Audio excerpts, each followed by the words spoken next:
நெல்லை மாவட்டம் ஆலங்குளத்திற்கு அருகே உள்ள பூலாங்குளம் கிராமத்தில் செயல்பட்டு வரும் மதுக்கடையை அகற்றக் கோரி பெண்கள் ஒப்பாரி வைத்து மது அருந்தும் போராட்டத்தில் ஈடுபட்டனர்.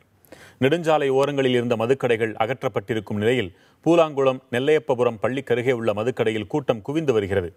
நேற்று முன்தினம் கடையை திறக்க விடாமல் மக்கள் போராட்டத்தில் ஈடுபட்ட நிலையில் இன்று ஒப்பாரி வைத்து மது அருந்தும் போராட்டத்தில் ஈடுபட்டனர். பின்னர் மதுக்கடையை நோக்கி செல்ல முயன்றவர்களை காவலர்கள் தடுத்து நிறுத்தினர்.